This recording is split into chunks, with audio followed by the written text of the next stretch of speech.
Perencanaan dan pengendalian produksi adalah proses untuk merencanakan dan mengendalikan aliran material yang masuk, mengalir, dan keluar dari sistem produksi sehingga permintaan pasar dapat dipenuhi dengan jumlah yang tepat, waktu penyerahan yang tepat, dan biaya produksi yang minim.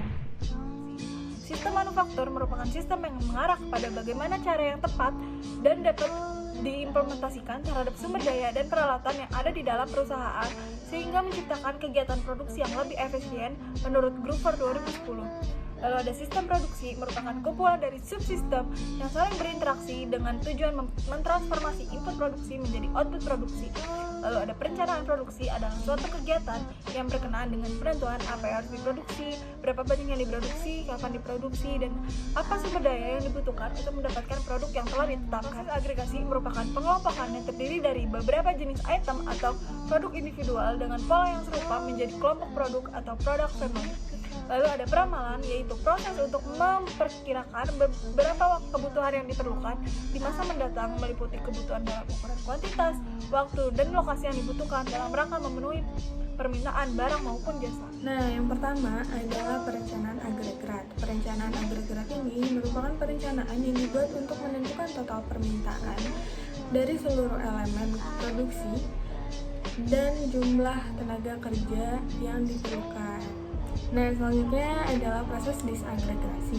Proses ini merupakan proses yang merubah hasil perencanaan agregat menjadi jumlah yang harus diproduksi pada setiap produk atau adalah jadwal induk produksi. Jadwal induk produksi atau JIP ini merupakan suatu rencana terperinci mengenai apa dan berapa unit yang harus diproduksi pada suatu periode tertentu untuk setiap item produksi. Capacity planning atau RCCP yaitu menghitung kebutuhan kapasitas secara kasar dan membandingkannya dengan kapasitas yang tersedia. Rough capacity planning ini merupakan salah satu teknik jangka menengah pada perencanaan kapasitas. Ini adalah MRP atau Material Requirement Planning, yaitu salah satu teknik untuk menghitung kebutuhan material dengan menggunakan dua material, data persediaan, dan jadwal induk produksi. Ini adalah line balancing. Line balancing merupakan suatu penyimbangan pada penugasan elemen-elemen dari suatu assembly line ke stasiun kerja dalam meminimumkan banyaknya stasiun kerja pada tingkat output tertentu. Nah, yang terakhir ada just in time atau JIT. JIT ini merupakan suatu filosofi yang berfokus pada upaya untuk menentukan atau menghasilkan produk dalam jumlah yang sesuai dengan kebutuhan pelanggan dalam tempat dan waktu yang tepat. Pertama di modul 0, di sini kita memproduksi mesin Stirling untuk mendapatkan data produksi yang akan kita gunakan pada modul selanjutnya. Lalu pada modul 1, kita memperkirakan produksi untuk memprediksi permintaan konsumen ke depannya.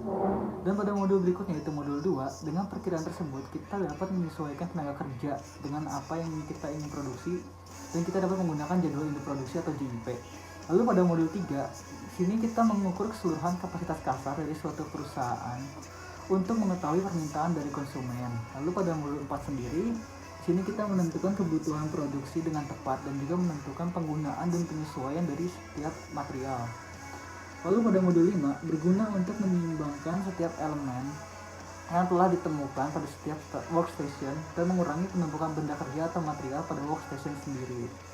Lalu pada modul terakhir, yaitu modul 6, di sini kita melakukan produksi dengan berbagai macam jenis, yaitu seperti Kanban dan Pokeyoke, sehingga produksi lebih tepat dan juga lebih efisien.